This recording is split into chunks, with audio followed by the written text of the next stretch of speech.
Yo, what's up, E? What up? What's up, McBride? What's going on? Let's get some music over this bitch.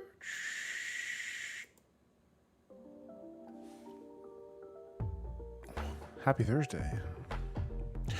Happy Thursday. We got some sorting to do.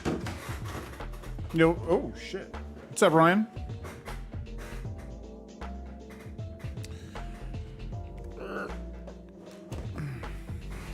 Phantom, I actually stopped by for like 20 or 30 minutes in a little bit.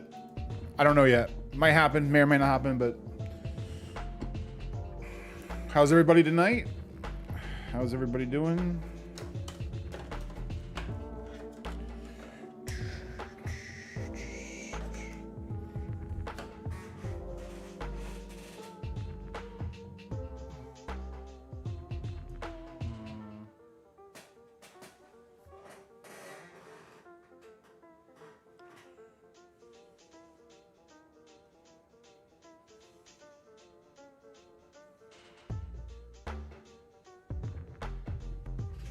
Needs to go up higher, I think.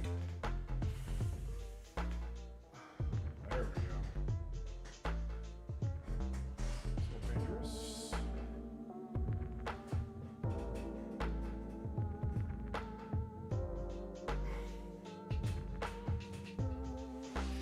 You really should. You don't think that it would mean a lot, but at the beginning, it means everything.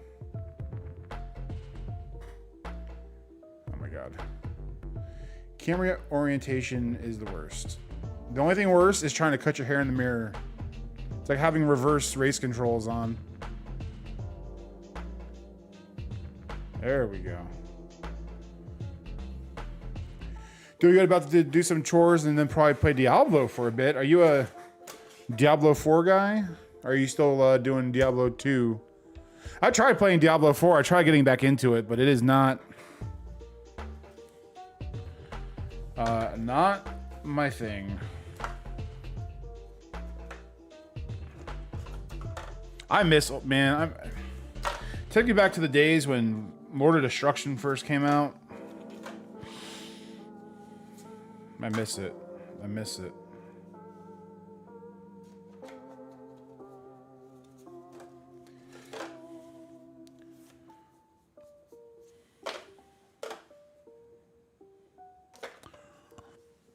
I've been getting back into Arena and Hearthstone. It's I have a love-hate relationship with Hearthstone, man. I love playing it, but like the RNG is getting like worse and worse and worse. It's like I'll play a match and it's like literally, draw a card that discovers a card that discovers another card. And it's like at some point there's always a card that literally just destroys you, and it's just like outlucking the other person. It gets a little frustrating sometimes, I'm not gonna lie.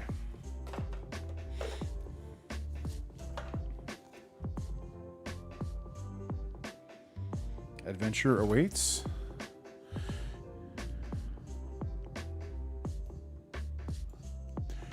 You convinced me yesterday I should get the scanner. Do you have any sort of affiliate link I could use? I don't have. Oh shit! I always do this once a stream. Darn it! God damn it! I don't have one yet. I'm working on it, but I think our buddies TJ and Phantom have one, so did a really nice job with the remaster. I played ladder a bunch of times. Sweet. I've been wanting to get into PO2, but man, you went live early. Yeah, I tried to. Sun and Moon. We need more Sun and Moon. Hopefully the little bit I've listed has quenched the thirst. I've been trying to do 8 on the dot, but if I can get on a little earlier, a little later,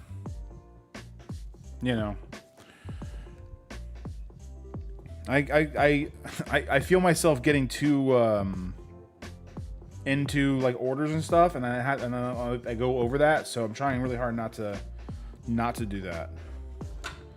ADVO, PCDEFGAG, HI, Juris,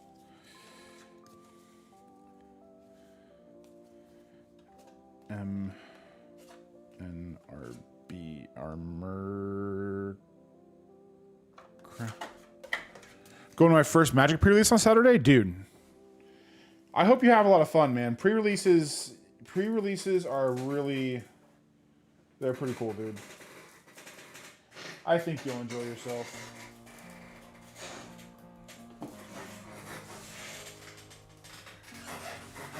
And it's like Marvel, so it's kind of hard to beat that. I've got a scanner if anyone. Yeah, go use T-Tars. I emailed. I did all the stuff on Amazon. They like to take their time. All good. How's it going tonight, everyone? Yeah. How is everyone going tonight? We have some people that are already doing some work. I just finished watching the Rob interview, or the off the cuff. I watched it live, but I watched that. That was pretty cool seeing Rob.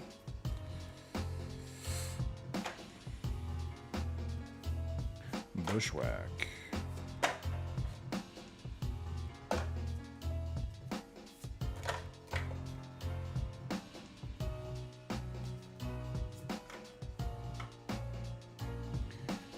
Band together. Band together. I've got to get myself a Switch too. Yeah, I've not splurged on a Nintendo product in quite a while. But have you seen the special edition Switch that they teased? That must be in my possession. That thing looks nasty in all the right ways. Everybody got links for days. Better believe it. We're gonna have to do this pile over in a second because we definitely put the couple of wrong things in here.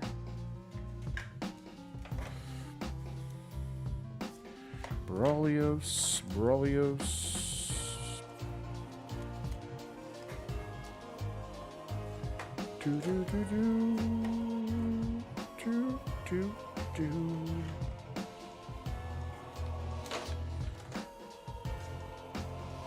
Bound to Flourishing. Hello at Sam's Club, so no volume currently. What's up, Quirky? Not a problem, man. Appreciate you stopping in. Hit the like button. Do it. Bronze and Retro. What's up, man? Working on combining dupes after hearing RNG Games saying it hurts sales. Yeah, it hurts big time. Big time. Organa Max. Loving the Zelda tunes. Cannot wait for the Ocarina of Time remake. Yeah, it's... I don't want to tell you the number of videos I watched of grown men crying at the sight of reacting to it, but I watched a lot. But it means a lot. They're knocking it out of the park. They've been knocking it out. I mean, just games in general have been knocking it out of the park with remakes lately. B-O-U-B-O-N-B-R-I B-R-A B-R-U B-U-B-U-I. Is there proof for the dupe thing, or are we collectively hallucinating? No, so Rob actually did a video like 2 or 3 months back where he was, when he was initially going from chaos to regular listings again, and he actually shows his like his metrics, and it shows like his impressions going like this. Where's my camera? Like this, and then the minute he started doing chaos with all the duplicates, it just goes. Pew. I have not. I'll check it out, dude. It's black and gold. It looks sick. Majora's Mask. There's no reason that I did. There's no reason for it, but I never beat it. I just liked roaming around doing stupid stuff too much. That's my curse with a lot of games like that.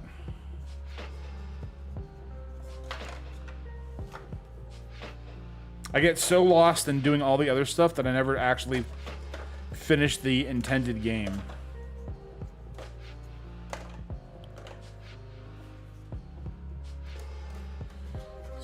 CANCAVCEFGHIJKLMNO.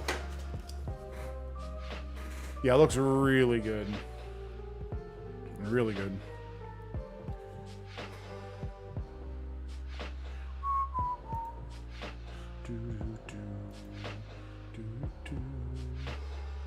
Mute myself. My nightly Twitch bot. Yeah, evening Bronx. What's up, Tap? Hope you're having a good night, man. Hope you're putting in some work. What do you got going on tonight?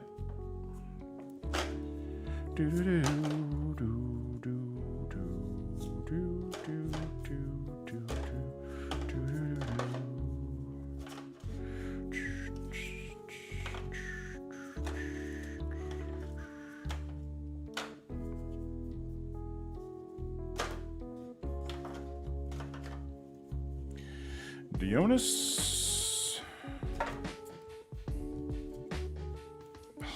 That's so beautiful. So the 18 boxes cost about $1,500. That stack right there is about $100 in just elves. I love this set way too much. If you have a personal account and you list multiple items with the same title, they only show one until it sells. Yeah. Yeah, and he was saying, even talking to, because they talk about, him and Phantom talk about it in Phantom's thing last night, but it almost like gets confused to where it doesn't know what to show, so then it just doesn't show anything. And if it does show something, that's 300 listings you have of all the same stuff that aren't getting listed because it's only going to pick one. At least that's how he was saying it in the thing. Yo, Double Helix, what's going on, man? Thanks for the Prime sub over on Twitch, dude. Welcome to the Dirt Den. Thank you, dude. You're the best. I sold some sealed commander decks below my cost to acquire, so there is that. They will go out tomorrow, so I'm spending the evening doing budget. I should probably start spending some time doing some stuff like that. I definitely don't, and I'm starting to feel the repercussions of it. EXTUV, Elvish. Yearly, I'm pretty good at rushing it. I still haven't tried to do a single cycle 3. Yeah, I've seen plenty of speed runs, and that is a heck of a thing to learn. So I don't blame you for not being super great at it. It takes a lot.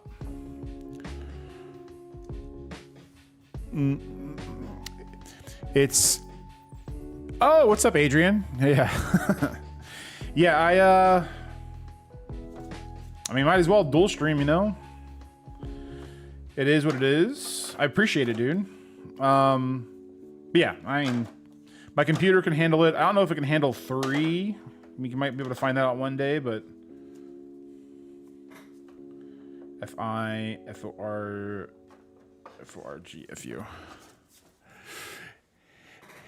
Adriana, do him and doable. As much as I love those two games, I would have to say that what's the God? I can never remember the name of it. What was the one that was for the Game Boy? With the windfish and all that stuff. I think that's probably one of my favorites.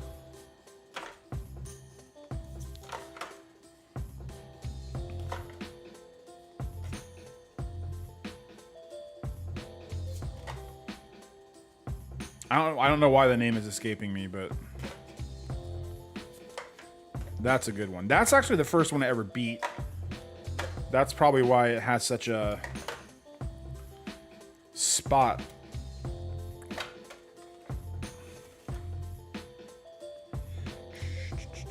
Gnarlid Colony.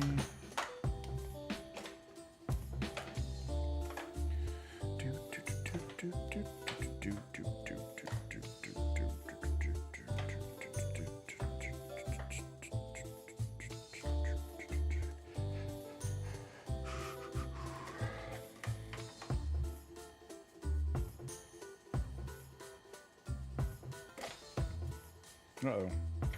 What's happening?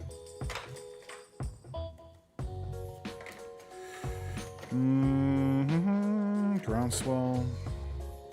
So last night, as we were signing off, I dropped like an entire stack of cards.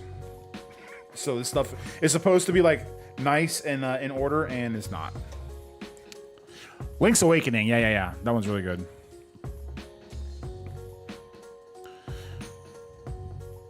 It'll just have all the SKUs intact. I don't know. The Switch remake is pretty good too of Link's Awakening. I never played it. I don't know if honestly, it's been a while since I've really paid a lot of attention to a lot of that stuff, so I probably missed that they remade it, but I'll play it at some point if that's the case. Dude, I played the claw game for so long. And I definitely didn't steal the sword. I definitely didn't die trying to return it.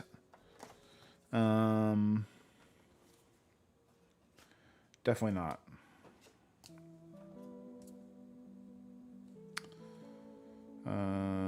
Grazing. We don't want you. Giant Growth. Giant Opportunity Ginger. And then an O. Go forth, Grazing Greengram.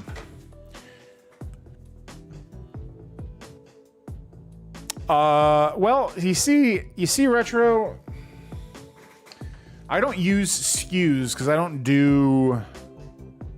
I mean, I make a SKU just so I can like find stuff right when I initially list things, but I'm not saying that there isn't benefits of being able to do chaos and stuff, but I am a set. Right now, I'm a set sort stan. It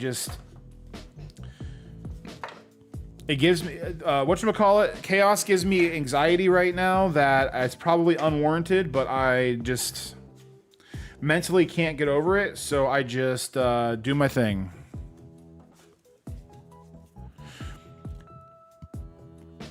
You won't use SKU on eBay, but it will use it with Card Uploader to identify specific bins in chaos sort. Okay.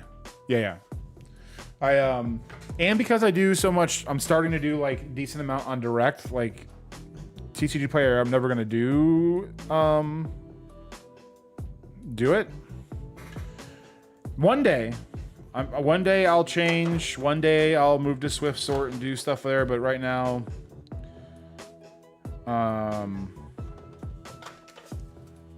I don't wanna. I don't wanna.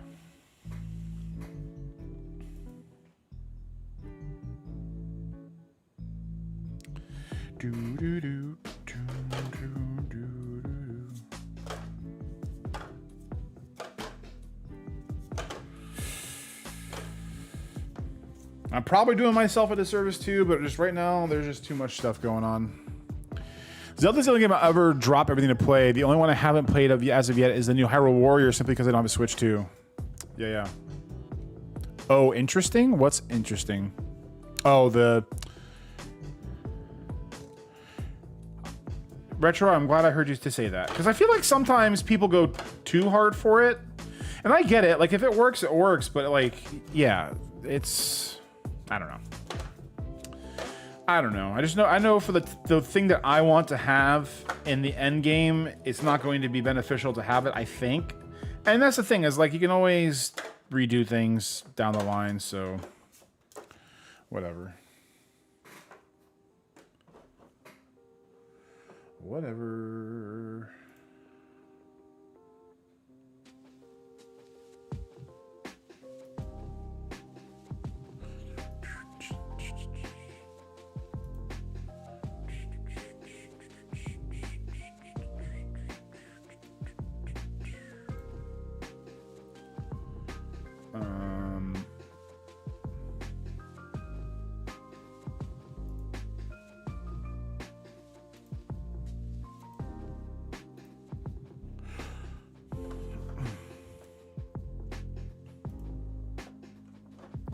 1 second. I'm messaging. Try this. Pop in when ready. If you still are. Okay. I got my case up and running, up and going. Prior to that, I was just listing stuff with no organization. That was bad. LL. Now, anytime something sells from my inventory, I audibly groan. Both systems have their merit, pros and cons. I think the important thing is yes, Tap. I would 1,000% agree with that. And for me, that's yeah. Big Bride. Oh shit. Oh, what's up? Poke Pastor coming in with the 5 gifted. Jeez Louise. Mad Man. What do we got? We got McBride. We got Shiny Shadows. We got Sammy. We got Coco Mid and Ditto Deals. What's up, guys? Thank our Lord and Savior, Poke Pastor, our friend TJ for the gifted subs, guys. Welcome to the Derp Den. Love you, brother. Hope you're having a great week. I am having a great week, man. I hope you are too. Just in the middle of round 2 of some Foundations Jumpstart free money. And if he's not too tired, I think Phantom's going to pop in a little bit and had some questions for him about the talk yesterday. Insane. Thank you.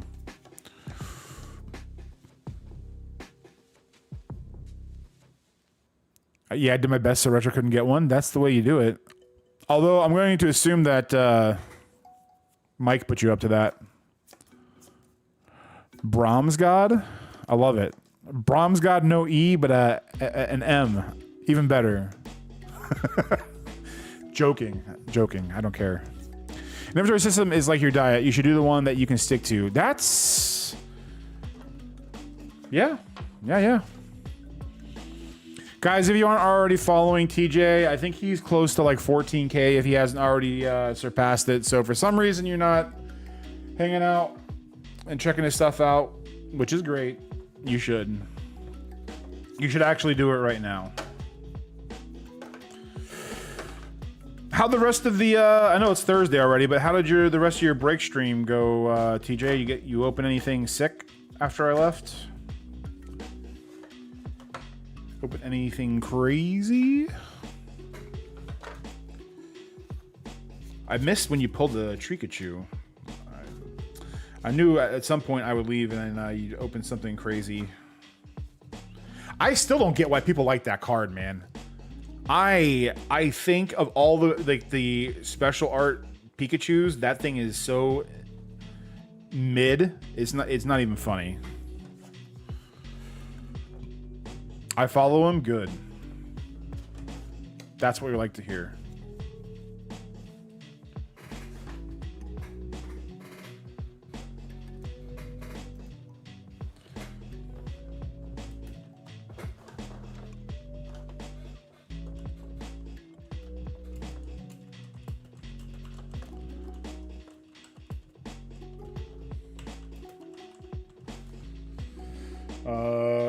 Boop, boop. We're man hit the Mega Frostlass from Ascended. That's what's up. I have such crap luck with Ascended, man. I know it's a good set, but every time I open a few packs, I always brick, and it never makes me want to open any again, ever. I don't understand why people like anything other than Sun and Moon. I mean, Sun and Moon is dope, but it's not like... It's like anything else, you know. Everyone's got their favorite genre and their favorite generation. BORAORCORO overcome, overwhelm. It's so pure, dude. Just like pure Pokemon Pikachu in a forest, like converting. It's so pure. He knows the camera's there and he's posing. I think that's Pikachu being a little vain. If you ask me. Gen 1 equals mid. Let me think about that.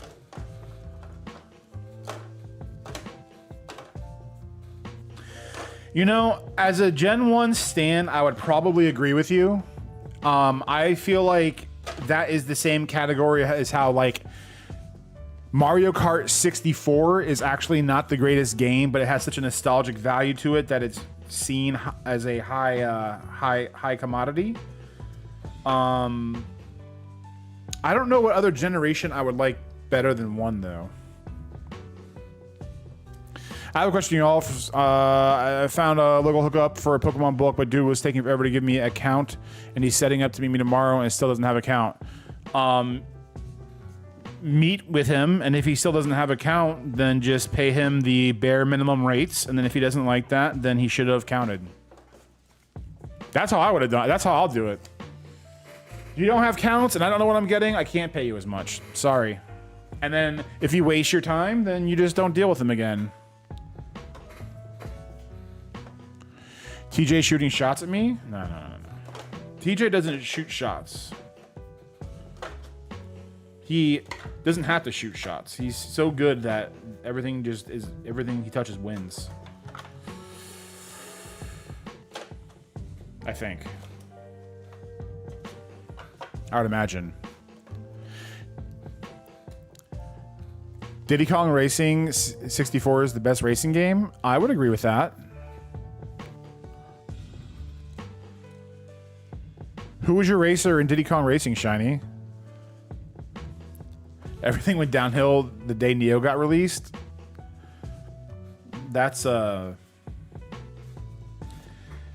statement.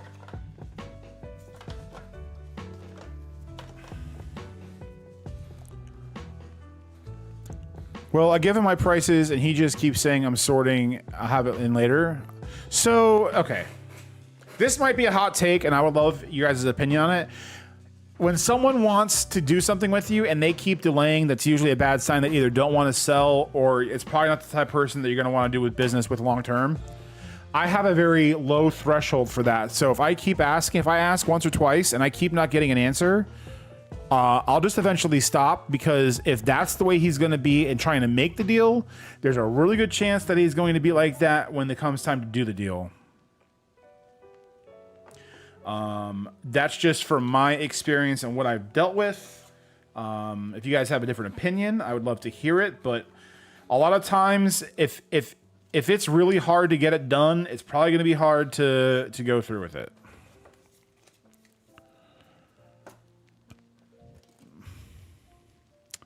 I'm a Sort Sift enjoyer. Yep, it's a good product. I still haven't. Uh-oh, what are we doing? Oh, we're on S's. Okay. I'm still riding the card uploader train, but one of these days, I take plenty of L's. Let's see. Oh, that's right. The only L that I can think of that you have is that you don't like Fortress, and that you don't have a family. Oh wait, you do have a family. A loving family? No, you got that. Beautiful wife? Nope, you got that. Charming children? Nope, you got that. Disciple of God? Nope. Yep, got that one checked off too. Amazing business? Nope, you got that as well. I'm just joking. Glass half full on the outside. I know.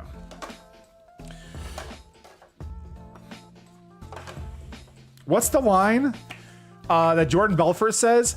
I don't want you to judge me on my winners. I want you to judge me on my losers because I have such few. Excellent line. Hot take. Yu-Gi-Oh! Was a success because Pokemon Gen 2 was released at the same time and everyone jumped ship. What's wrong with Gen 2? Gen 2's not bad. Gen 2 is better than, I don't know. The Totodile line is cool. The Chikorita one's kind of not.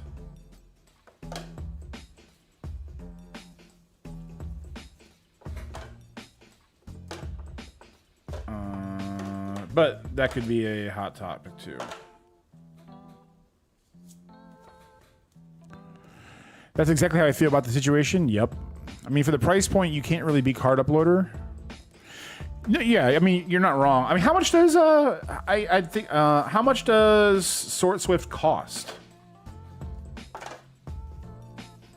Like, I'm not gonna lie, I hated eBay for so long because of how difficult it was that I got a good thing going with it. So I'm not like necessarily like looking to jump ship right now. I'm sure at some point the time will come, but I don't know.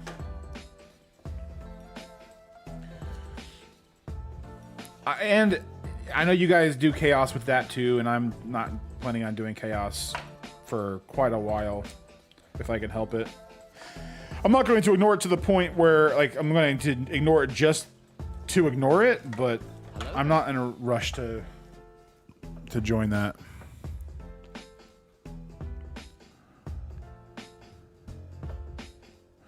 Gonna get the kids to bed. Have a great stream, man. Yeah, you too, man. Thanks again, TJ, for the gift of subs. If you guys aren't following them, make sure you go over there and smash that sub button for Mr. Pokepaster. Have a good night, dude. Go-to racer for Diddy Kong is Conquer. Yeah. I'm not gonna lie. I pretty much just played Diddy Kong. I'm ready. Okay. Does it at the stage? Okay. Let's see if we can get this to work. One second, chat. Say something. I don't know if it's.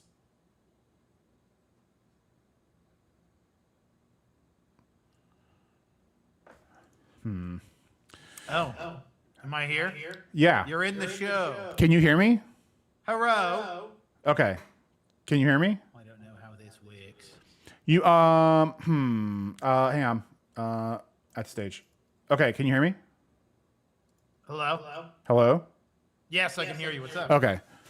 All right, so I chat. cannot see you, but I can. Yeah, it's the same thing that you did with Rob, where it's like my camera is being used by one source and da da da da da da da. Yeah. Chat, let me know if you hear any duplication. I don't think you'll hear any duplication, but I don't know how this all works using multiple different streaming things, but he is ethereal. He is speaking from the nether realm of cards. Yeah. Yeah. Do you want to be on screen? I can move things around so you're on. Let's. I've got the camera on, but you don't have to. Add. We'll just do a screen capture. You might have an echo, according to chat. He is. Oh, echo. God damn it. I don't know how to fix that. I don't either. Never use Streamlabs or StreamYard. Let's see. Because I don't have another mic. Yeah, definitely.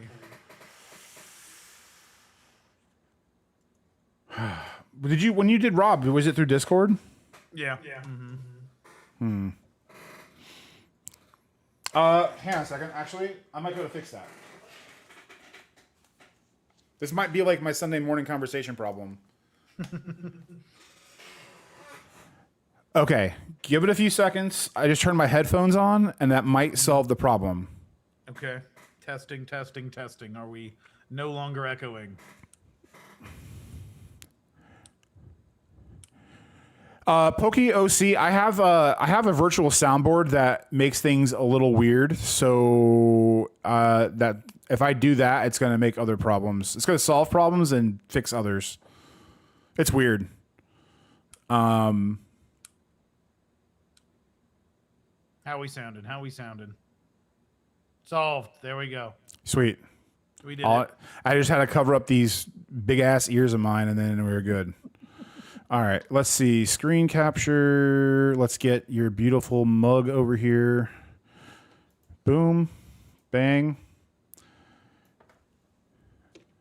Everybody say hello to Phantom. He's the best. If you have not watched his off the cuff or live stream with Rob from last night, you should definitely do that because it was amazing.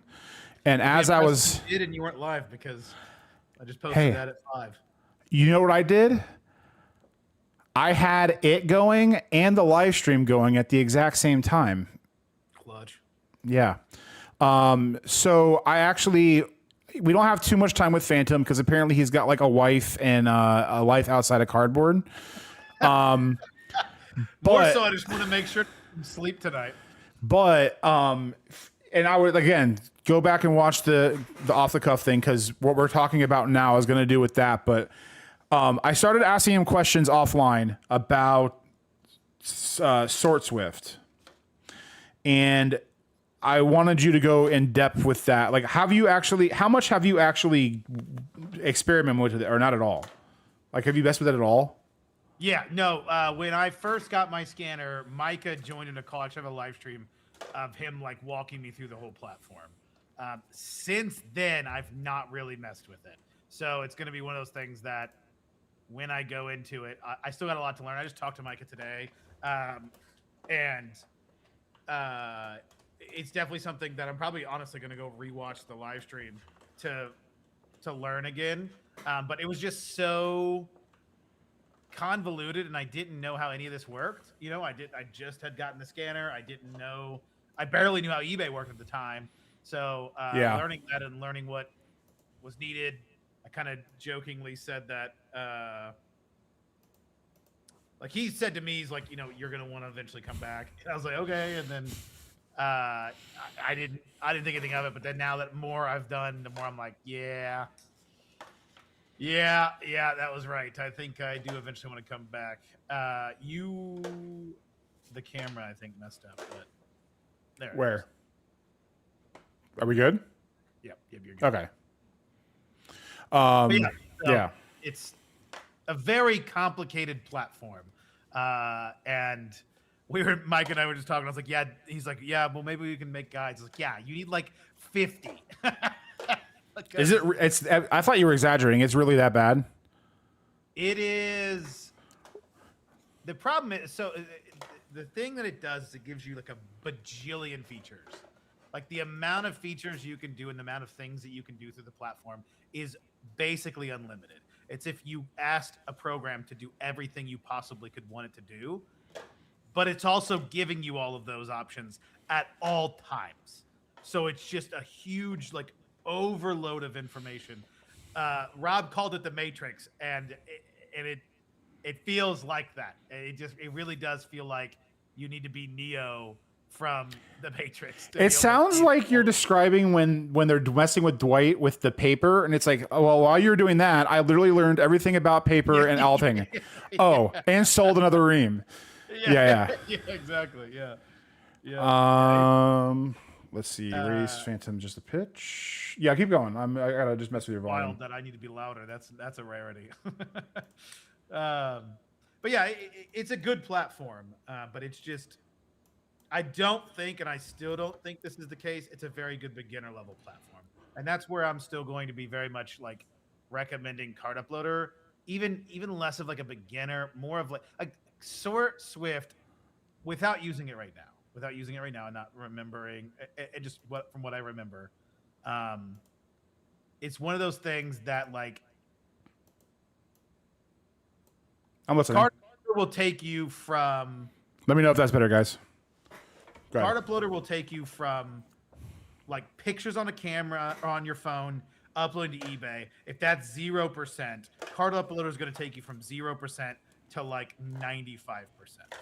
Sort Swift is that final 5% that once you get to that 95%, you're like, oh, now I get it. And that 5% is actually really important.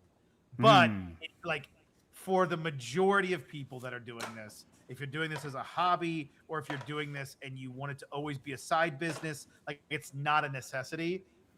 When it comes to my stuff and where I want to go with things, it seems like that last 5% is what's going to help escalate the business a little further.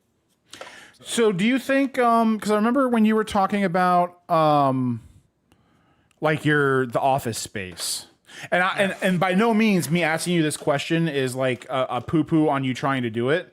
Do you think that it's like a step that maybe you're not ready for yet and like grind a little more to get there? Or do you think you're at that point where it's like, okay, let's bump it up a notch now? Because I feel like even though I could probably do that type of stuff, it's like I kind of don't mind doing a little bit of the extra manual stuff, even though, but also like we have like different lives. I have 2 days off and you get to work at home and do nothing all day. So it's like a little different. And, but like, where have you been figuring out like when to pull the trigger on stuff like that and that's just for anybody, me included. Cause sometimes I have a hard time, like I get in these ruts where it's like, I just want to I want to toe the line cause I'm comfortable here, but also I need to do things.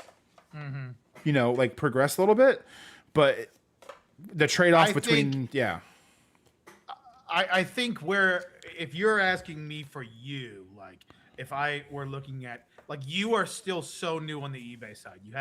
You're just now being like, holy cow, card uploader turns this from like really annoying process to a very simple, relatively straightforward process. Yeah. So I think you shouldn't go to SortSwift, and no one should go to SortSwift until they understand where those limitations are, until you start running into those problems. And yeah, that might mean that you have to redo your inventory. But I think, like I was just talking to Micah today, was like, I'll do the Magic store. That's the first one I'll do. Then I'll go over from the main store.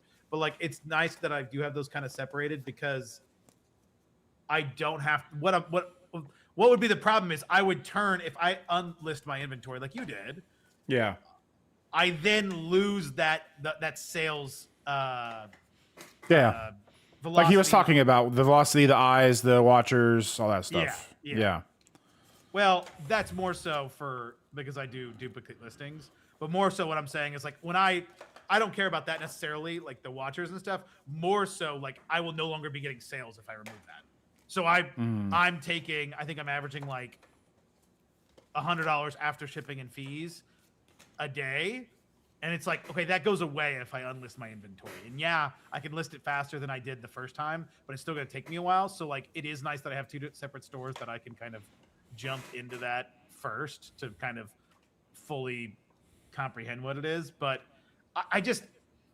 I don't think SortSwift, the conversation that that specifically me and Rob were having were because Rob was running into problems that Rob ran into these problems a lot sooner than me because he's a lot bigger of a scale, but sure. I'm starting to see the same problems that I'm running into, which is just, it's solvable through Card Uploader, but is more efficient through SortSwift. You can do everything that I'm gonna be doing on SortSwift in theory through Card Uploader. Most of what I'm doing you can do on Card Uploader. So I just don't think it's like one of those things you have to jump into. So if So I mean, if you don't have to jump into it, like when the hurdles that you're hitting, are they like that hard to where it's even worth spending the time to do it now? Like, are like, is there another brick of a threshold where you can push it a little more before you even get to that point? Yeah, 100%. Okay. I could keep going. I think the way that I've set this up, I could keep going, and I don't know where that limit would be. Probably when you start to hit those high listing numbers, because I can't combine duplicates on my system with the Pokemon store, with the main store. I can't combine duplicates with its current system. So if I can't combine duplicates, then everything is a new listing. So I think when you start to hit that is when you start to pay for like the Anchor store, where you're paying $400 a month for over 100,000 cards. So I could triple my inventory and it would still work, in my opinion, just fine. You know, I talked with Rob, you know, we had the conversation about duplicate listings. I'm still of the opinion, and he would probably disagree with me on this, but I'm still of the opinion that duplicate listings don't hurt your store. I think that, but doing the correct way, where you do combine duplicates, is the correct way to do it. And you can do that through Card Uploader, but you've got to start from a fresh inventory. and that's what I did on the Magic side. So I can still keep doing the way I do on the Magic side. The only thing different, realistically, that I'm changing between Sort Swift and Card Uploader, which they could fix this problem if they wanted to, is the images. Sort Swift has very, very high quality default images, and Card Uploader doesn't. Interesting. Yeah, I remember. So that was the last thing you mentioned before. I was just like, you just need to hop on and talk.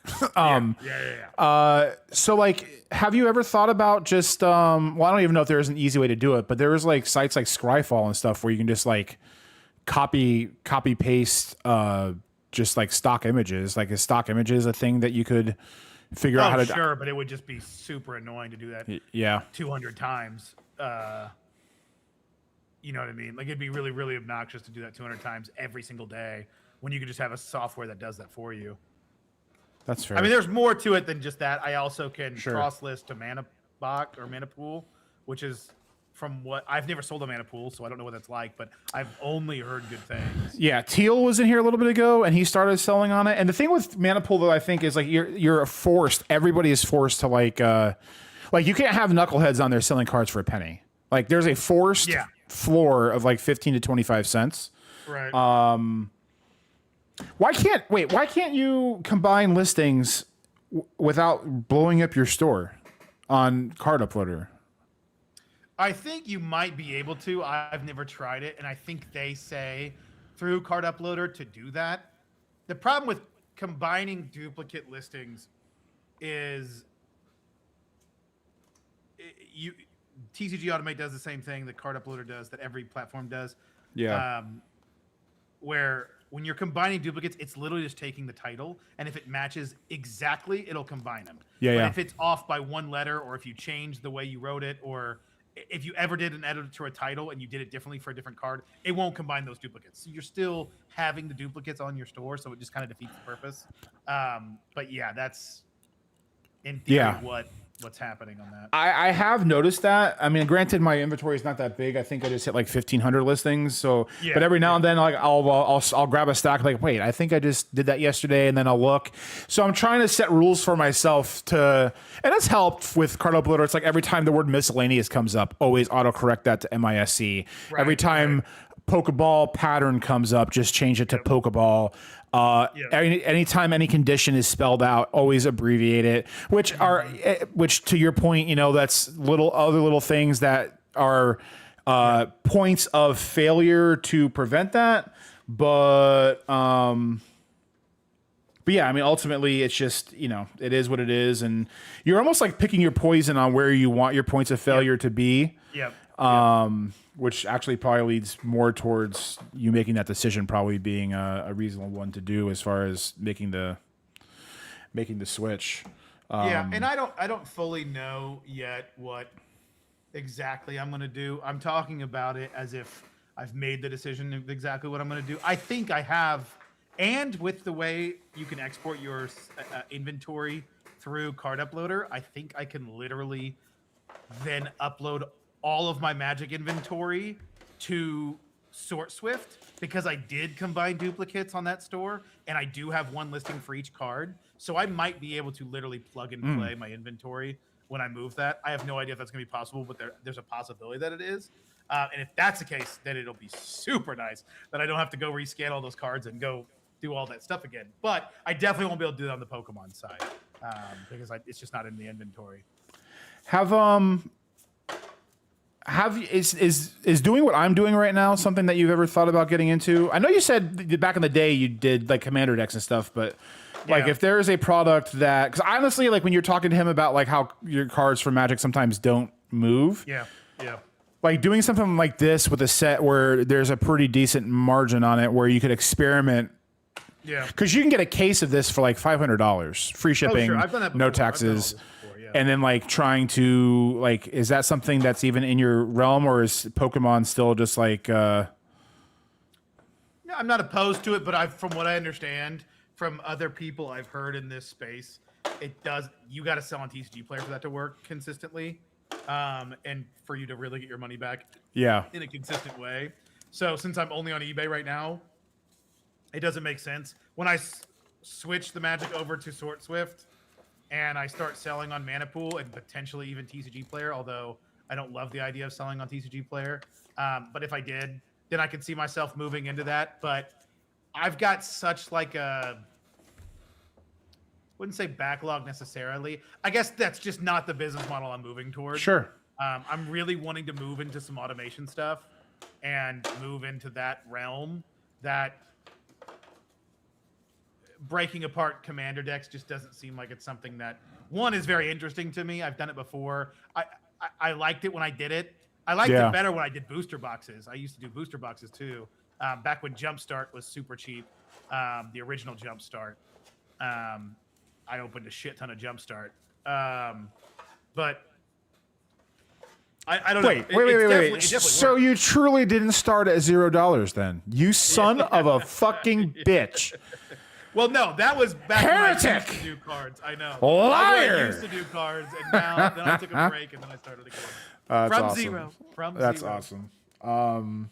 Yeah, that's interesting. So is I know you said it's not the business model, but is the big hang up for TCG players still not scissoring? I say scissoring, I keep thinking of lesbians. Scissoring, zippering? Is zippering still like the one and only thing? I will never zipper a card in my life. I will make it my life's goal to never zipper in a card. I fucking refuse to ever do that again.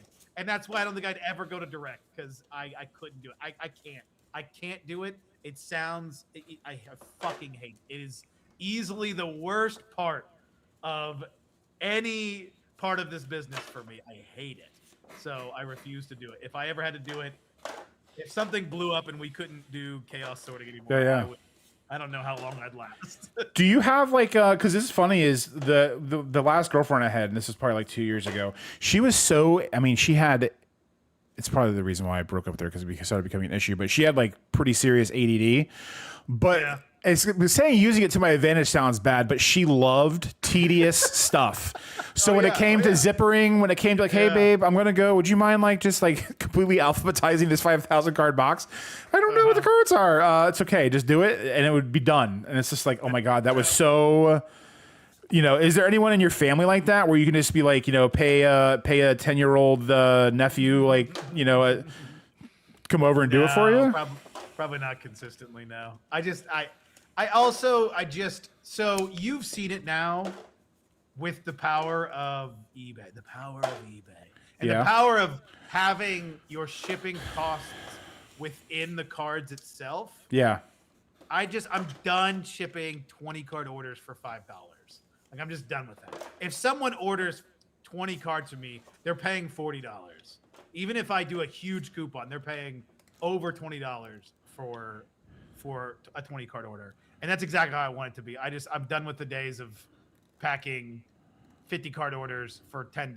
I don't want to do that anymore. I'm not saying that it's not a good thing. Sure. It's just that because you can make a lot of money. I guarantee if I put all this magic on TCG Play right now, I'd be making a lot of money, because there's a lot of money in that in my inventory. That's just slow selling on eBay right now, which I'm still trying to figure out. But like, so it's worth it. But with the way I'm trying to set things up, it makes more sense to have slower sales and higher sales average than the other way around. So I have an interesting question for you, but 8-Bit Allen had a question. He said, so the eBay sync on Sort Swift is locked behind the highest tier from what I saw. Is that something that is really needed? I think you can use it might be because you'll need their inventory. I don't know. That's a good question. Gotcha. The pricing is another thing that I'm just like, dude, just even how much is pricing, it? I'm just like, what the fuck? I don't know. I don't know. I don't fucking know. They've got 700 systems that you have to pay for. You have to pay for the scans. You have to pay for the inventory. You have to pay for the pricing. You have to pay for the and they're all separate pricing. Dude, let me tell you, my life's goal is to get Micah to simplify the fuck out of Sort Swift, because it is so disgustingly complicated, and it really doesn't need to be. They need like I get it. Like their biggest customers are stores. So it's like a binder POS. It's like what Rob was talking about last night about, it's just like, it's that next tier up. It's and so it's not really for your average home seller that's just doing it as a hobby. which, Yeah. you and I are not doing it as a hobby anymore. Like we're trying to make this into something a little bit more. Well, it's a good point though, because it's like, it's sometimes when you see, that's kind of why I wanted to ask you about the Sword Swift thing, because I'm not gonna lie, every time, and I'm sure everyone has the same thing. Every time I listen to Rob talk, I can listen to talk about like literally flies eating shit, and I'd be like, wow. This is amazing. And it's just like every time I feel unmotivated or like things aren't going that way, and I see him talk about stuff, but also in that same breath I'll hear him talk about things, and I'll kind of like want to try what he's doing, knowing it probably won't work for me, and then I'll start to get a little like, I don't want to say bummed, but like, oof, maybe I'm not doing enough. And do you find yourself like doing that sometimes, where it's like, maybe towing the line of knowing you might be biting off a little more than you should chew, and the possibly the risk of, like, how do you balance what risk you want to take and what you don't? It's funny you asked that, because I've been trying to record a video about this specific topic. Literally spent all day today. The video with Rob was not supposed to go up today. That was supposed to go up on Sundays because it's my day off, so I can have the day off. And now I finally said, fuck it, I cannot figure this video out. I'm just going to have to put out the Rob video instead. Yeah. So that's a question I'm really trying to figure out, because I am moving into some automation tools, and the idea of, these automation tools are fucking expensive.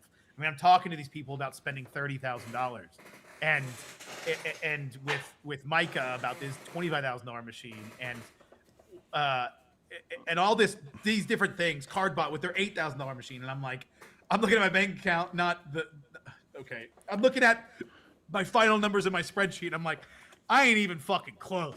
So like the idea of spending this kind of money is like, for one, I can't do it straight up. So I'm not dropping 25 bands, 30 bands for this shit. Like I am trying to like leverage my YouTube channel. Yeah. Talk about what it's going to be like. I'm trying to find that as like my way in. I'm so glad you said that. I'm really, not because it's like a difficult decision, but, and this is, that's the cycle I find myself going in a lot, which is I get amped up about something, then I find the barrier. In this case, it's the money to get into the thing. And it's almost like the 5 stages of grief, but it's like the 5 stages of introducing something new into your business. And at the end, I feel, I don't want to say depressed, but I feel defeated to the point where it's like, fuck, man, why am I even doing this?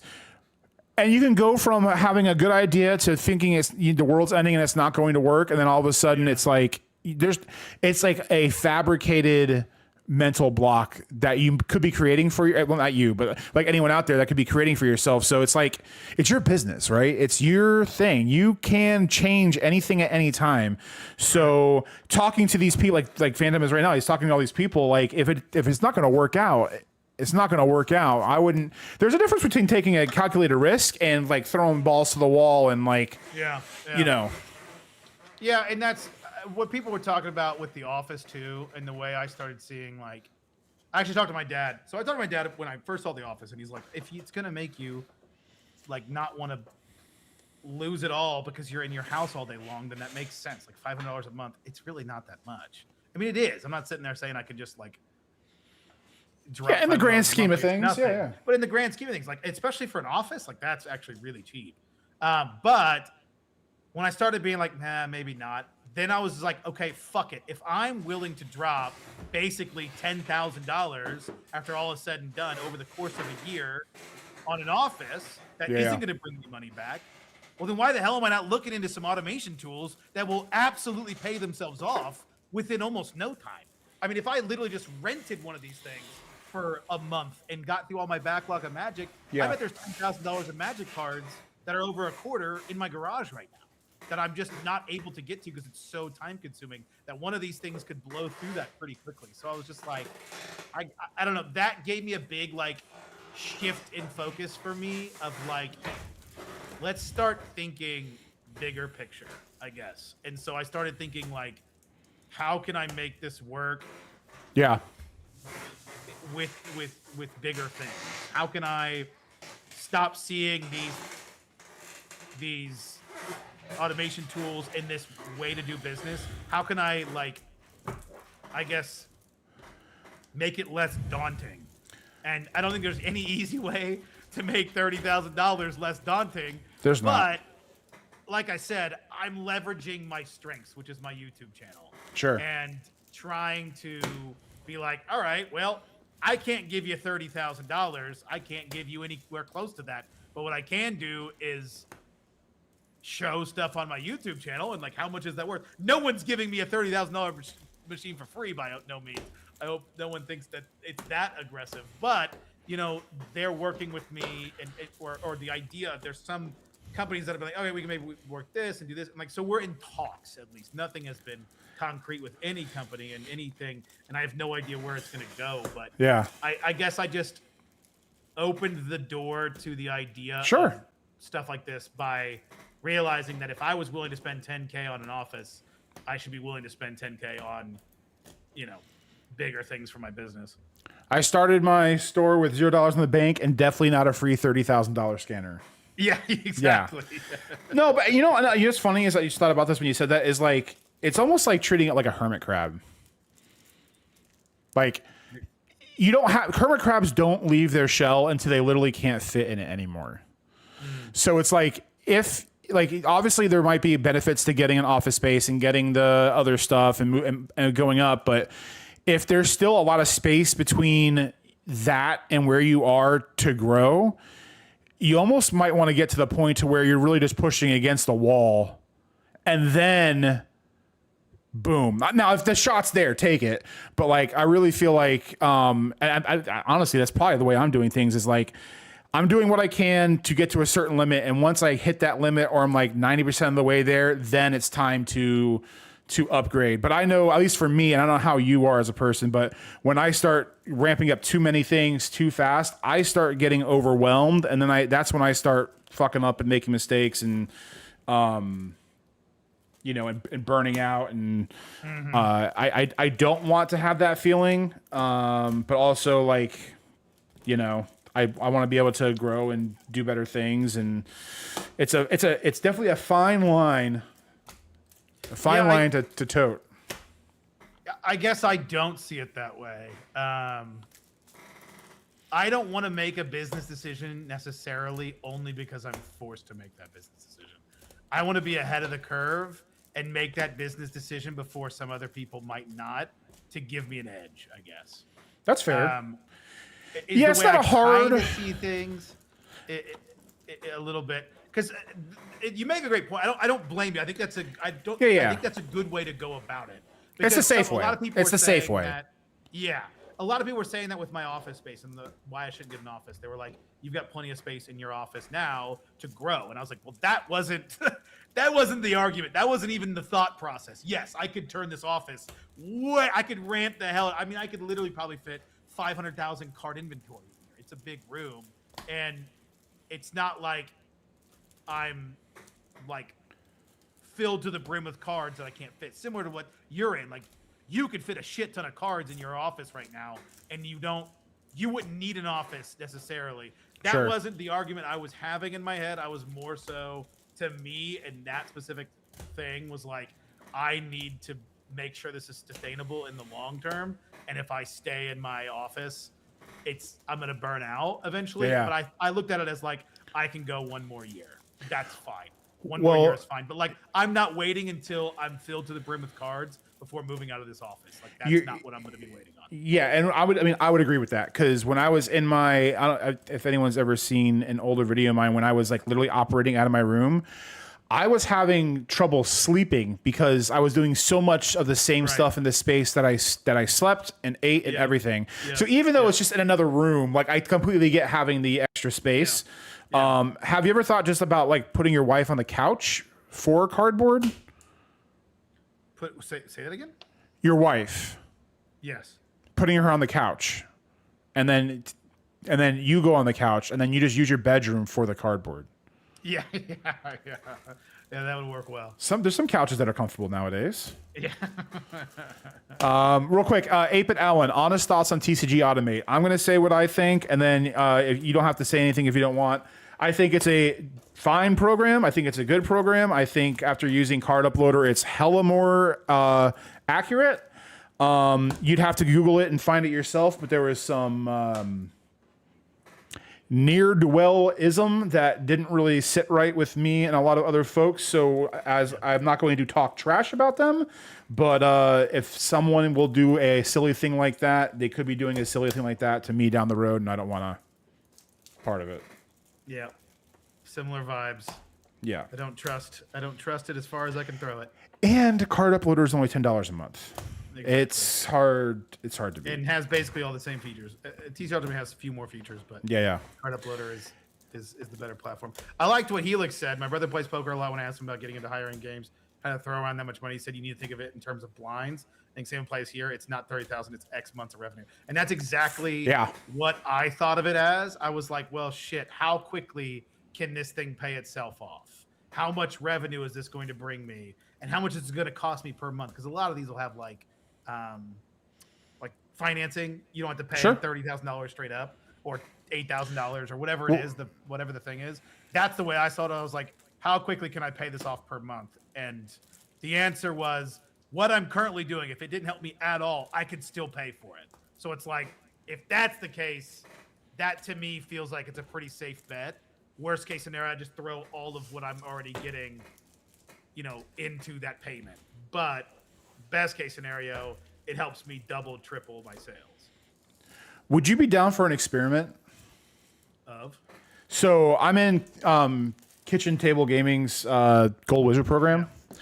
He sells 5,000 count bulk lots for $50.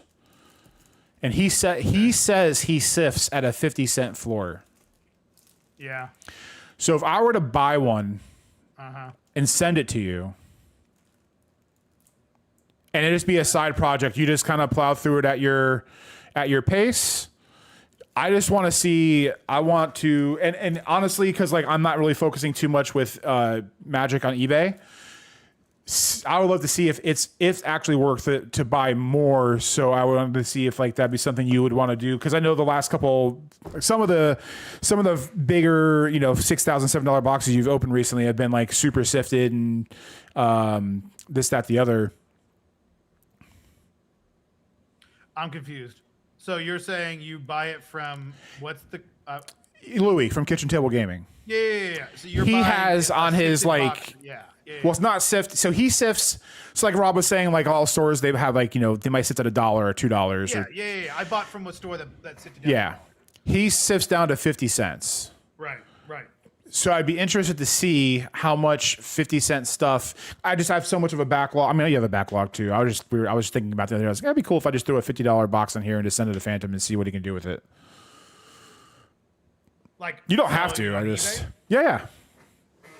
I mean, I've got boxes. I literally have 300,000 Magic bulk in my garage. You could have 300,000 and 50,000. Yeah, No, that's fair. No, I was gonna pull the trigger on it myself, and I was like, we'll just see what he thinks. But I think there'd be.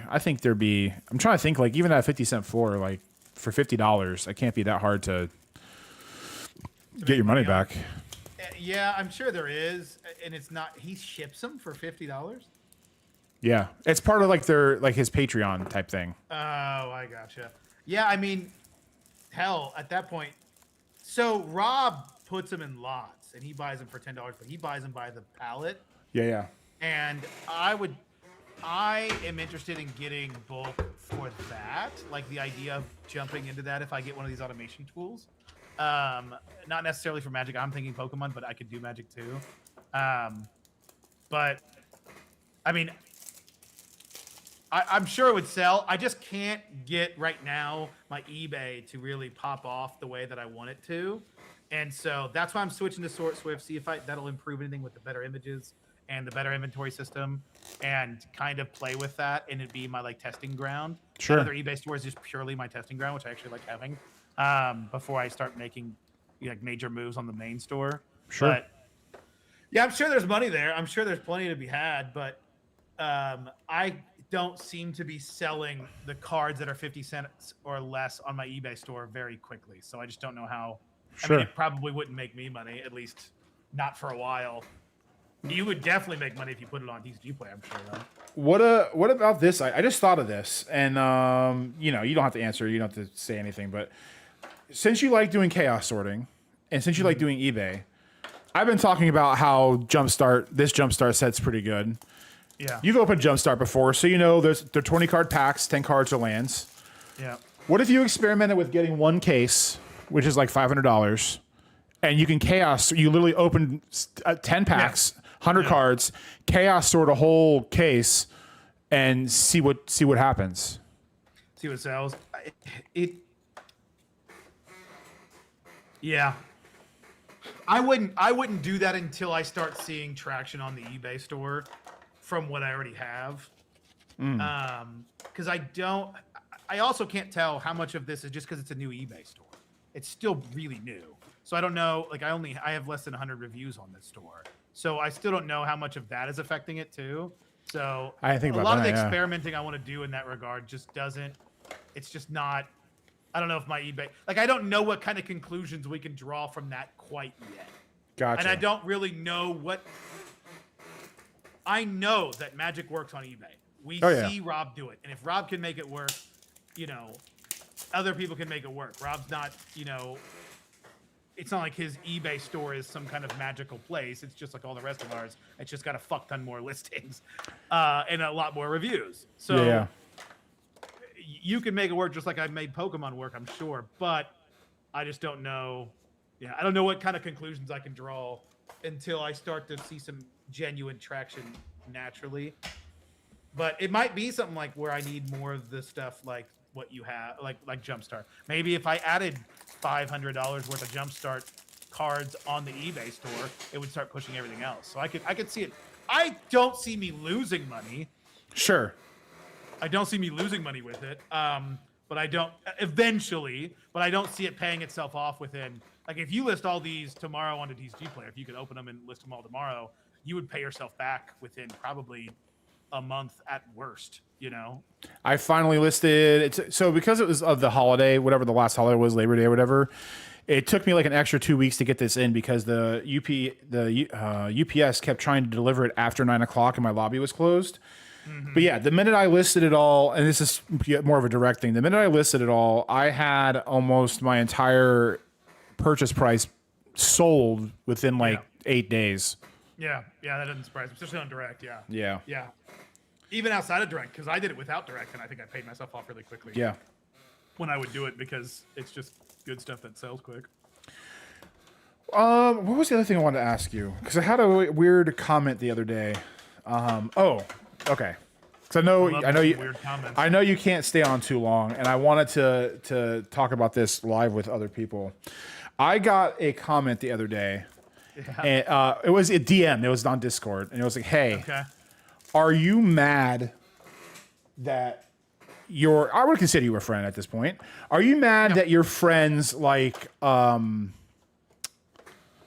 and TJ and stuff that they're like better than you?" And I was like, "Well, define better." God. What the fuck? And they're like, "Well, they have more subscribers and they have more this and they have more that." Christ. And I was like, "No." And my explanation to them was like, TJ started a year ago. You started at the beginning of the year. I didn't start doing this seriously for like 2.5 months ago, 3 months ago. Yeah. But one thing that you do with your friends is you root for them. Absolutely. I'm not mad that other people are more successful than me. Yeah. I root for them, and then I also look at what they're doing, and then and this is kind of like a quality that you really need when you're starting to do any kind of like business building or whatever. I start looking at you and TJ and say, okay, what they're doing is awesome. I mean, what I'm doing is working. What they're doing is working. Yeah. But what are they doing that I'm not, that I can maybe emulate or whatever. And then you have to be truthful with yourself. I have my moments where I go without listing for 3 or 4 days, and that hurts the algo, and that hurts everything. And it's almost like you have to kind of like restart again and get the gas, the motor going. And then once it starts going, it's fine. And he didn't get it. And I wasn't trying to like I wasn't worried about really explaining it to him more, but, I thought it was an interesting comment, and I wanted to see what you thought about that line of thinking. Yeah. First off, fuck that guy. Yeah. Fuck that guy, and fuck that mentality, because that's dumb as shit. Like, what is it? the comparison is the thief of joy. Like, don't sit there and I don't think you do that, and I don't think I do that.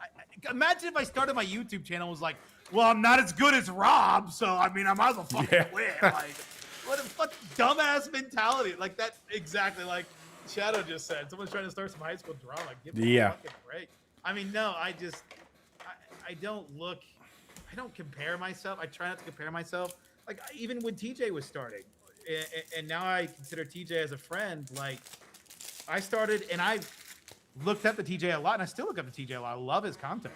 Watch it every morning. Watch all your content every single time you release a video. I haven't watched the latest one. Likewise. I didn't get a chance to, but no, I that's the dumbest mentality you can have, and to think that way, yeah, I wouldn't want to be friends with a person that thinks of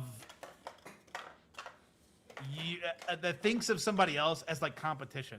Like my friends in my life, you included, I'm not like, well, how can I be better than Bronze God?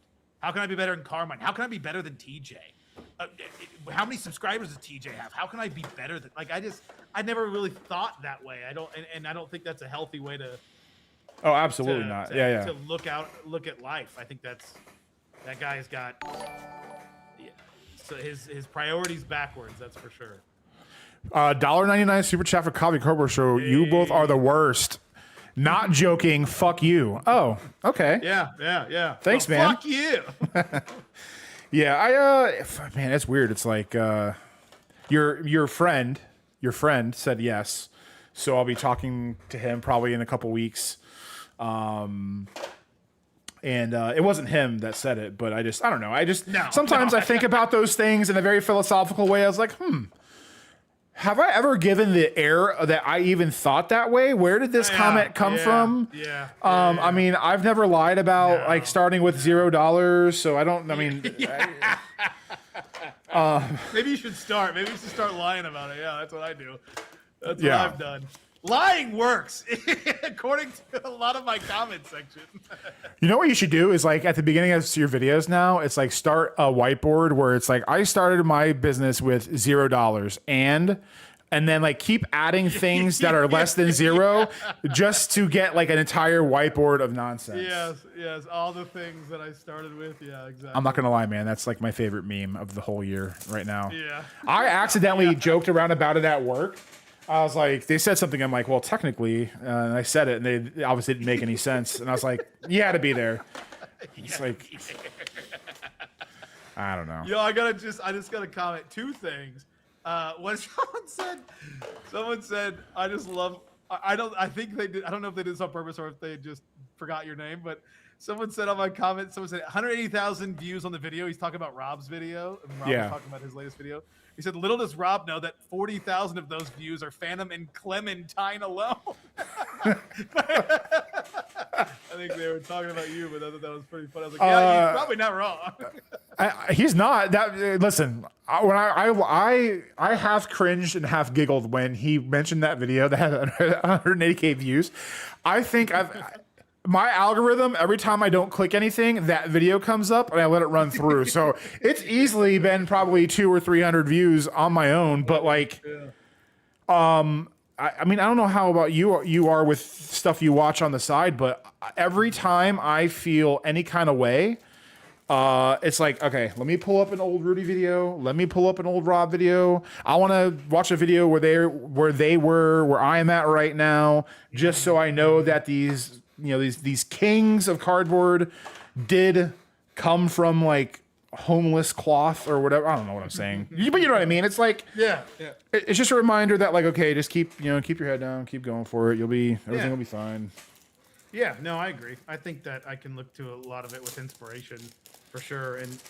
And I'm not a big rewatcher. I do rewatch some of Rob's stuff just because he doesn't put out some fucking content. But yeah, I've definitely rewatched a good amount of his stuff and gone through it. And one of the things I want to do is go through my own stuff. I've been meaning to. I really want to make a video where I go over like the whole journey from where we're at. But rewatching my stuff is not something terribly appealing to me. But I think it'd be good to just kind of remember some of the stuff that Yeah. I went through to get where I was and all that. Yeah. Rob, in the live stream yesterday, we talked about, this is the other thing I wanted to mention to you, about how he has a bunch of Pokemon bulk, and we were joking about selling it to me. So I was like, yeah, I'll buy it. And you know, I wasn't going to pressure him. If he wants to sell it, great. I'd gladly go over to Jersey to go pick his bulk up. But he was talking about how he's got a bunch of people in the area that wants to pick it up. I was like, yeah, obviously he would just probably sell it to somebody there. Makes a lot more sense. But regardless, we had talked about that. And he sent me a message. He said, got about 10 to 15 emails and DMs on Instagram to buy my Pokemon bulk. I'm like, God damn. The fucking vultures are out. They're circling, ready for that bulk. That's some good shit. That's awesome. Dude, yeah, even before my interview with him, he was talking about, he's like, I picked up a box the other day and there was literally like 50 reverse hollow 151 Gengars. He's like, there's just so much value in those things, and but like obviously like the magic stuff works for him, so it's like, yeah. That's the problem I have with this hobby, is when I hear that, like I immediately want to go to that and find it all and try to like eke out as much of that little stuff that is gonna go away as soon as possible. But I know it's like at some point I have to stop doing that, because in the long run it's probably gonna hurt me more than help me. Yeah. But it's interesting. But yeah, I know you have to get going, so I appreciate you stopping by. Yeah. It been a while since we talked, and Yeah. the Sword Swift stuff definitely had me. I couldn't sleep last night. I was thinking about that whole conversation when I was just laying in bed. I was like, interesting. Dude, I couldn't. Interesting. I literally didn't sleep like at all last night.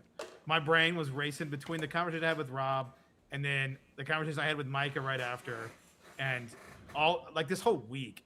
It's just been like I've been literally like, it's not stress, sleep. You know, it's just like your brain Yeah, turn off. you can't turn off. Exactly. Yeah, and I just can't like, oh, what if I did this, or what if I said, you know, what if I talked about this or did this, and I just like, and what is this tool gonna do for me? And I just like I can't shut my brain off, and I'm like, I have got to start like chilling at night. That's why I only said I messaged you saying like, force me to get off at 9:15, or else I will literally just think about this conversation we're having and just like, oh, I gotta fix this and I gotta do this and I gotta say, you know, it's just like, oh my god, I gotta turn my brain off.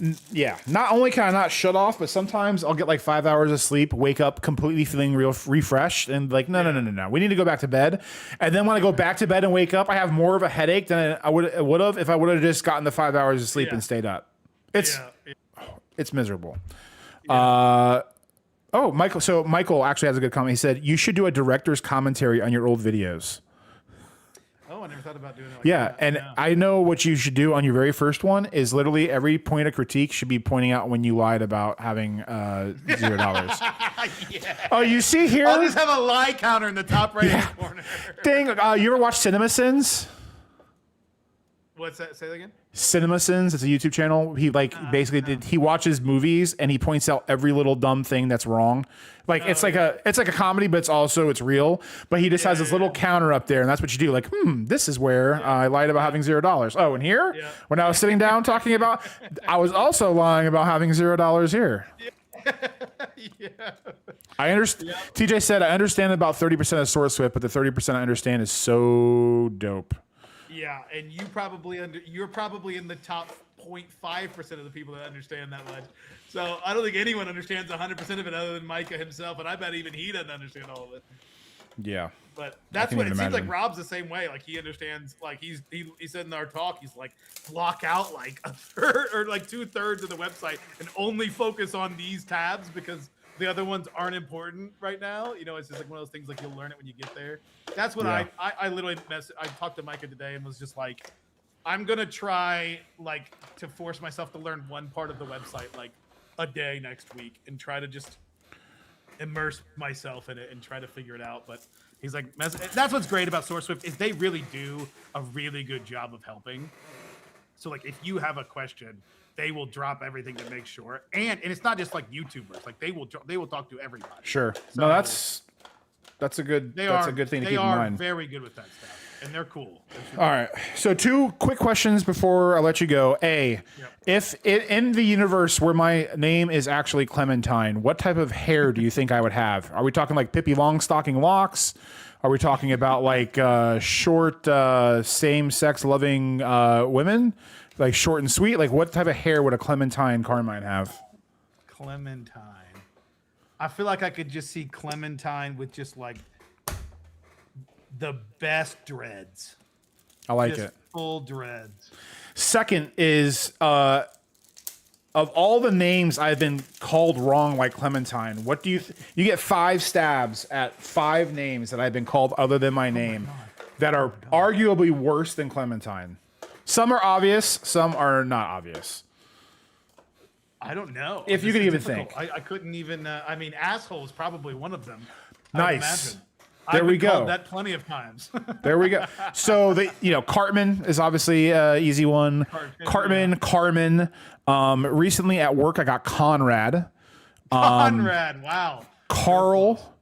Carl. And then I think Clementine was number 5, but Conrad was a rough one. Conrad is a rough one. And it's like they're old too because they're my customers, and so I'll help them with something. They go, "Oh, thanks, Conrad," and it's like, "Thanks, man." But I don't correct them, so all my coworkers are like, "Who the hell is Conrad?" I'm like, that's me." It's funny because Elise gets a lot of butchering of her name too. Elsie is the most common. And I'm like, I don't know. It's Elise. It's the most, like, Elise is not a rare name. And I just don't, I mean, it's certainly not as rare as Carmine, but like, it's crazy to me. People will read her name, Elise, be like, Elsie? I'm like, how? How do you get Elsie from it? Or like Elise, like they'll get Elise, but then they'll say like, what is like Elaine? Like they'll throw an N in there. I'm like, how are y'all getting this? Yeah. And like, he'll still say her name, like someone has to like type it out or something. She's like, "It's Elise," and they'll look at her like as if she said some like, as if she was clicking when she said her name. You know, it's just like, what does that start with? It's like E. I mean, I guess maybe you could do, or Elisa. She gets Lisa. So yeah, I don't get that being a Christopher, but I definitely understand. Well, your name may be Phantom Card. Do I even know your real name? It's Christopher. Ew. Yeah. So lame. I'm going to make fun of your name now like you made fun of mine, you fucking asshole. Christopher is such a dumb NPC pleb name. Yeah. It is. I agree. And it's funny because I got the nickname Phantom in college, so it's a very natural name for me to hear. I have guys that I'm friends with today that still call me Phantom. You know, and if they call me Christopher, I'm like, please stop. But then if my wife tries to call me Phantom, I'm like, don't you ever do that, please. That hurts my soul. Did they call you Phantom in high school because girls never saw you coming? Yeah. Ayo. Zinga. No, it was college. I got the nickname. Okay. Ghost wide the rip a little bit, maybe? I don't know. Anyway. Say what? What do you say? I said ghost ride the whip. You know what that is? It's when you like in a car and you just turn all your lights off and then you just drive down the highway behind like really big semis. Yeah. Anyway. That's me. Some may call you Christopher. I call you friend. There it is. And that is where we'll leave it off so you can get some much needed shut-eye. Yep. Appreciate you, dude. Thanks for the quick talk and chat and stuff. And of course. Everybody say goodbye to Phantom. Go sub to his channel and make sure you leave plenty of comments on how he lies and everything so that way we can get this engagement up. That's what we need. Yeah, we love a good hater. We love their engagement and their views. Yeah. That's awesome. All righty, bud. See you later. Thanks, man. Later. Right. Boop. Leave. There. Okay. Bang. That was fun. He was like super tired, so I wasn't sure if he was going to actually want to hang out. So that was cool. So, sorry, I was trying to do a little good with like reading some of the comments as it was going, so I might have missed some. My apologies. But yeah, I'm going to finish this last stack and then,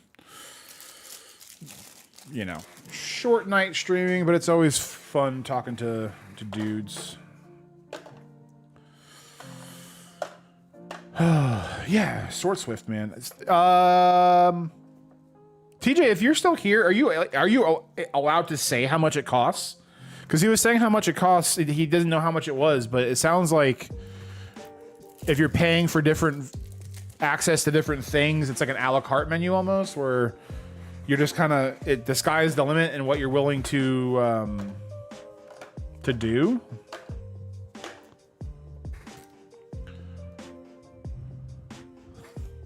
I'm gonna post it tomorrow. I'm gonna call it off the cuff. Definitely not copying Phantom. Definitely not copying its Phantom cards off the cuff with its Phantom cards. Just for the memes.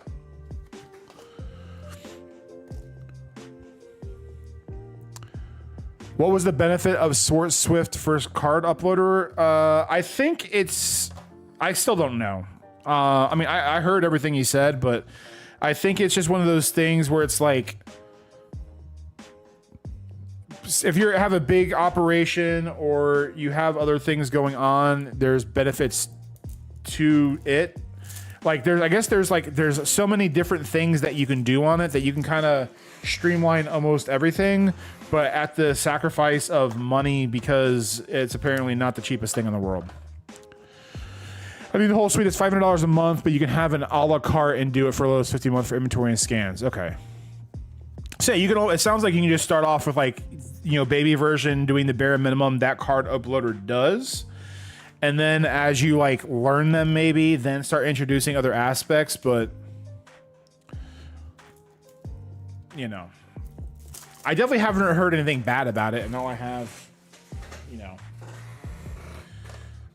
So, and I think, honestly, I don't know how in depth it went. I don't remember, but I think TJ did like a sponsored video with Sword Swift, going over some of the details. So if anybody is thinking about it, I think he had a good solid like 8 to 10 minute video going over like just a listing thing of listings. So that might be worth checking out.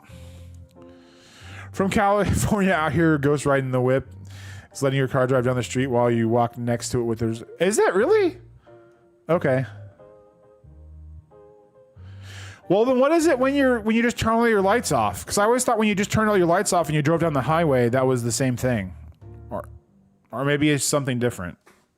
Listen, I'm a 41-year-old white man, okay? I'm not down with the King's English anymore.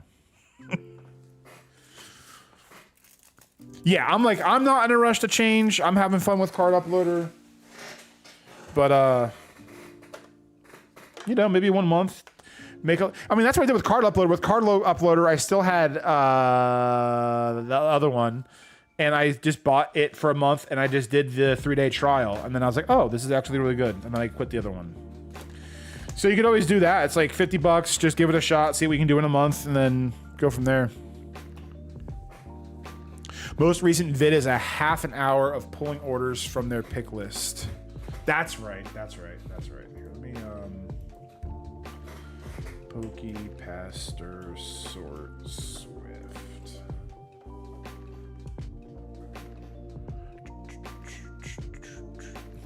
Oh, you're at 14K already, dude. Hell yeah. Everybody, TJ's almost at 15K subs. That means if you're not subbed, you need to, because we need this man to be there. How long ago was it?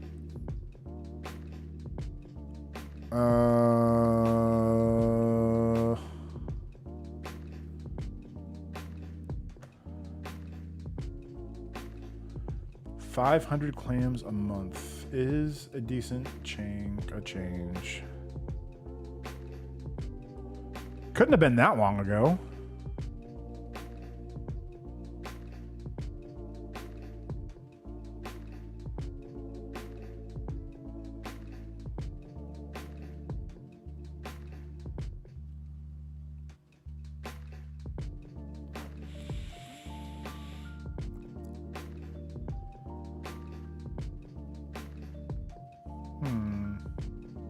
Well, I was going to try to find it and link it, but I probably just doing a bad job sifting his channel. Anyway, it's on his channel. You should go watch it because it was really good. I I actually think he talks about that in that video too, 8-Bit. See you later, Tap. Hope you're having a good night, man. See ya. See you around.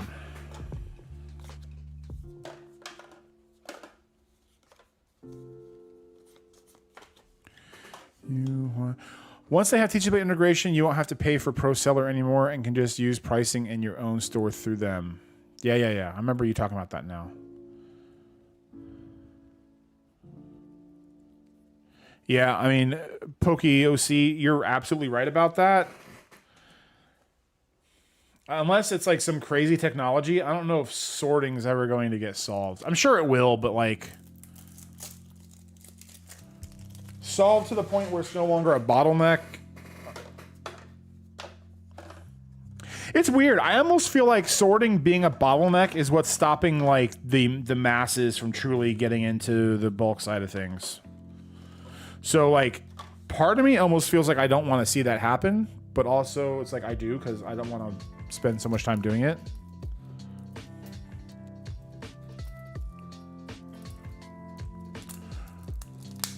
I think I'm kind of ass at eBay and about to consider Mana Pool and Teaching Player. If you want to try them, you should, but I wouldn't use the excuse of thinking you're ass at it as one to quit. I would just do it more. I was ass at it. A lot of people were ass at it, but that shouldn't be the linchpin to quitting or not giving it a true try.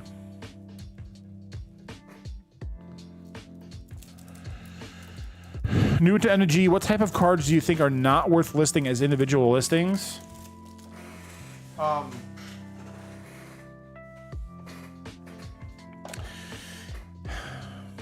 It's a little difficult with Magic. It's like, you know, you have your price floor, like 15 to 20 cent floors are typically like the lowest you can really go and have cards still be playable.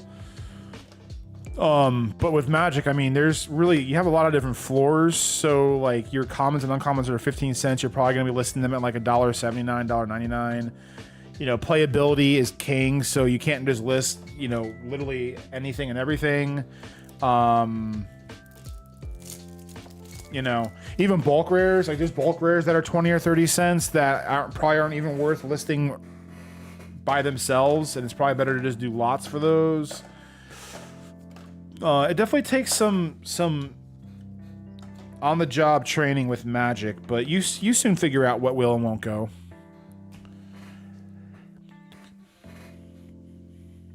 Yeah, TJ's absolutely right, and I think that's a big lesson for anybody. And still, to me, sometimes it's like when someone I forget who it was asking about the scanner yesterday, and it's like, scanners and stuff are cool, but if you think you're going to be doing this full time and not sorting cards, you're wrong. Like, you need to do things unassisted by hand for 3 to 6 months and make sure you know what you're getting into, because once you get a scanner, you're probably going to be sorting cards mainly alongside the scanner. Rob, when he's got those big giant $3,000 machines going, he's on the side. Someone else is on the side sorting trainers and sorting this and sorting that. It's not like a, you know, one-stop shop cure-all. So, not quitting, just opening my inventory to other eyes. Gotcha, okay. Sorry if quitting was a harsh word. I wasn't trying to insinuate you were quitting. It's just that's the way it sounded like at the jump there.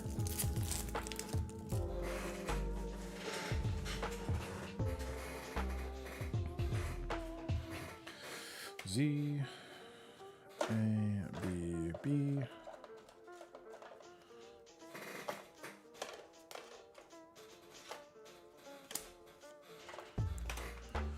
But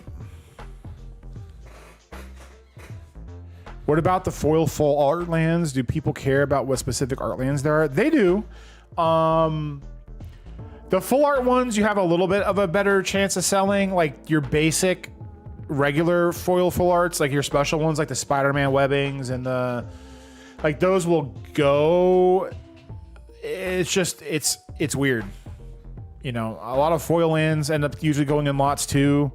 Some of like your like Universes Beyond lands and You know, sometimes you can get lucky. Like I know Phyrexia all be one, like the oil slick lands, you could get like $2 or $3 for those. There's a lot of trial and error with that stuff just because there's so many, like literally 1 to 2 come in every pack of all that stuff. And you have like 4 or 5 different arts. A lot of times, you know, Magic's just like Pokemon. There's some art, you know, I think he's passed away, but like John Avon is one of like the most renowned Magic artists of all time. And all he did was lands for the most part. And all of his lands are very sought after. All the unglued lands, those are all him. So they command a very high price. There's not a lot of artists that command a premium like that. You know, but you know, you could always try just throwing them up on a listing on eBay for like $1.99, $2.49. You know, $1.99 for regular, $2.49 for foil, or $2.49, $2.99. See how it goes. If it doesn't work, change it. I mean, you can always change it or take down the listing and redo it. But like anything else, as always, like you just have to always be listing. The more and more you have, the higher and higher likelihood things like that will go because it's just there. Oh, this thing's here? Okay. Boop. I'll take it.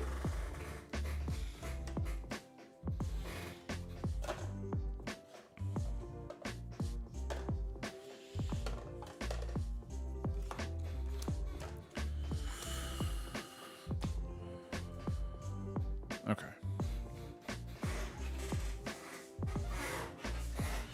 We're going to finish the red decks tomorrow night. We're going to set this aside for now. I was working the whole time I was talking to Phantom, and I realized that my working was actually me doing the like absolute bare minimum minus sign.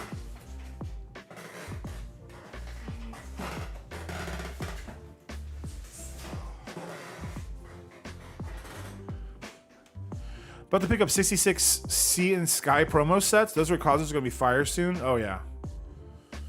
Those things are going to be bonkers. About to just list everything, see how it goes. I've listed like 6 full boxes with entry cards and only sold 3 cards. Meanwhile, I'm selling 100 random Pokemon Bull cards a day. Yeah. Magic is definitely... Obviously, I've listed everything when it comes to Pokemon before. It's a little easier to do with Pokemon because of just the collectability. Not as many people collect Magic as do Pokemon, and if they do, there's not a lot of people that set collect and stuff like that. So if it's like a 2-cent, you know, vanilla 2/2 zombie like that, no one ever plays. No one's ever probably gonna buy it. I am listing everything right now on TCG Player just because I'm on direct and I don't have enough. It's not a priority for me to make lots right now, but the day will come where I either blow up my store again or I just slowly start going through my inventory for cards that have like 80 or 90 copies, delisting 50 or 60 of them, putting them in a box until I get something like a Roka or a Cybatch or something to make lots. But it's not a priority for me and I'm not too worried about it at all. It is a deal that I've made with myself and I'm okay with it.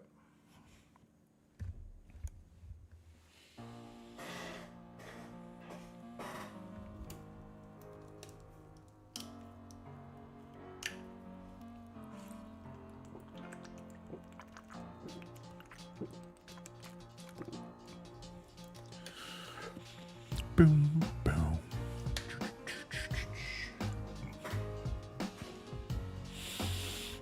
boom. I need to get a bigger desk. Thanks for answering my questions. You got it, dude. Not a problem, man. Phantom's pretty good about seeing stuff, too. He was calling some stuff out. I haven't really done anyone live before. Well, I've never done anybody live, but I've never talked to anybody live, so balancing...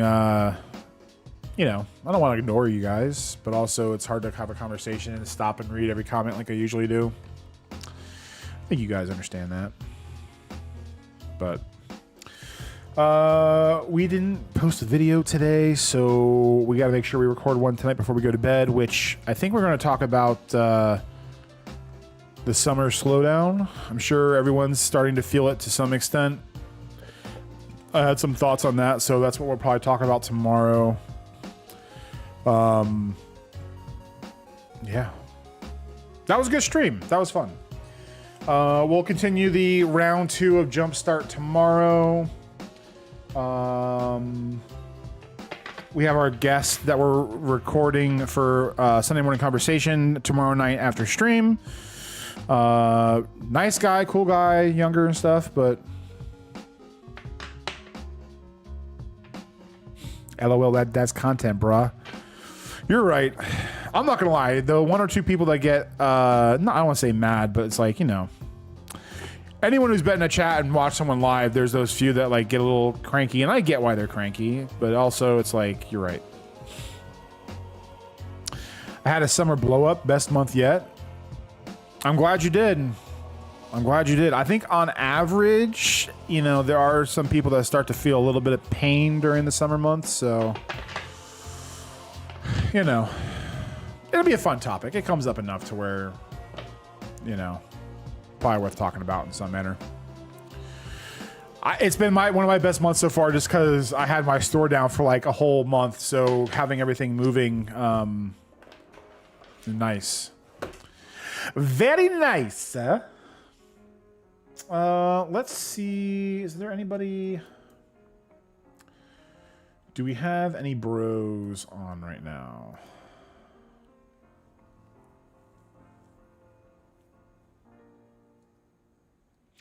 Yeah, slow as boy. Yep. I just made a video on that myself. Well, I'm gonna watch it and then copy you. I have, dude. So when I get off of work or like during on my break, I add everybody's videos to like a watch later queue, and then I usually just play them as I'm doing stuff before stream. I've been so busy the last 2 days that I have like literally 30 videos in there. And it's my long week, so like I don't have a day off to like churn through a lot of it. But T-Tar, man, I'm not trying to like glaze you too hard, but I feel like you're kind of coming into your own, dude. I remember the first couple of videos I watched, you could definitely tell that you were like new, but you definitely got some camera presence kind of peeking through and kind of getting better and better and better. Not that I'm like a pro or anything, so I don't want that to sound like shallow or pedantic or anything, but yeah. You can definitely tell. Also, I wish Slowbro wouldn't have gotten an illustration rare. I wish it was Slowpoke that got it, but it is what it is, I guess.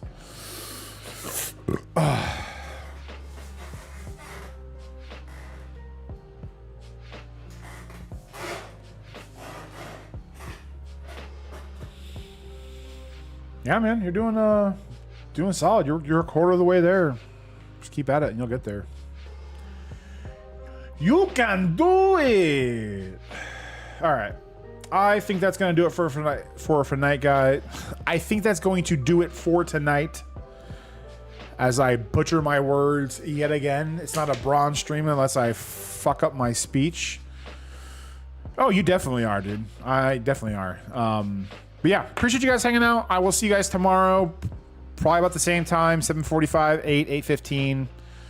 I just picked up a Japanese copy of Psyduck Slowpoke GX Titanium. CGC? Nah, you just need my address. That's it. Another banger stream. Keep it good work. Thanks, Mops. Thanks, man. Coffee and Cardboard Show. For those of you who don't know, that is the other podcast I'm a part of where we talk about magic and other random things. Our episode of that goes live tomorrow, so if you want to check out what we have to offer and you know, go check it out if you want. It's pretty fun. It's me, it's Coffee and Cardboard Show and Teal Gaming, and they're talking about God knows what. All right, man. You guys have a good one. We'll see you tomorrow. Have a good night. Join the Discord if you haven't. We're starting to pick up a little steam in there. Have a good one. Bye.